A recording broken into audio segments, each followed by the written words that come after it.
নমস্কার প্রিয় দর্শক বন্ধু। সরকারি বা বেসরকারি প্রতিষ্ঠানে কর্মরত মহিলাদের ম্যাটারনিটি লিভ বা মাতৃত্বকালীন ছুটি নিয়ে একটি বড় রায় এসেছে সুপ্রিম কোর্ট থেকে। এই রায়টি দেওয়ার কারণ, তামিলনাড়ু রাজ্যের এক শিক্ষিকাকে মাতৃত্বকালীন ছুটি দেওয়া হয়নি। কী কারণে ছুটি দেওয়া হয়নি এবং এই নিয়ে সুপ্রিম কোর্ট কী রায় দিয়েছে, এই নিয়ে এখানে পত্রিকাতে কী লিখেছে দেখুন। মাতৃত্বকালীন ছুটি প্রতিটি মেয়ের অধিকার। সুপ্রিম কোর্ট, মাতৃত্বকালীন ছুটি প্রতিটি মেয়েরই অধিকার, অভিমত সর্বোচ্চ আদালতের। সেই অধিকার লঙ্ঘন করতে পারে না কোনো প্রতিষ্ঠান, সরকারি হোক বা বেসরকারি। প্রত্যেককে দিতে হবে এই ছুটি। তামিলনাড়ুর এক সরকারি শিক্ষিকার মামলায় এমনই মন্তব্য করল সুপ্রিম কোর্ট। শুক্রবার শীর্ষ আদালত জানিয়েছে, যে কোনো মহিলাকে মাতৃত্বকালীন যে সব সুযোগ সুবিধা প্রদান করা হয় তার অবিচ্ছেদ্য এবং গুরুত্বপূর্ণ অংশ হলো মাতৃত্বকালীন ছুটি।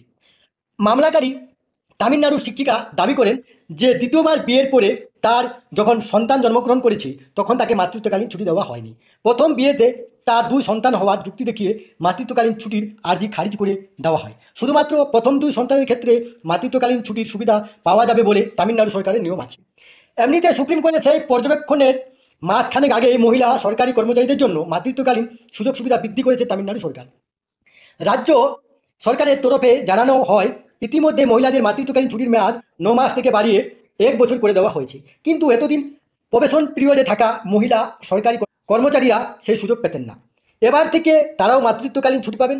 শিক্ষিকা জানান, প্রথম 2 সন্তান যখন জন্মগ্রহণ করে তখন তিনি মাতৃত্বকালীন ছুটি বা অন্যান্য সুযোগ সুবিধা নেননি, কারণ দ্বিতীয়বার বিয়ের পরে তিনি সরকারি চাকরিতে যোগ দেন বলে দাবি করেছেন ওই শিক্ষিকা।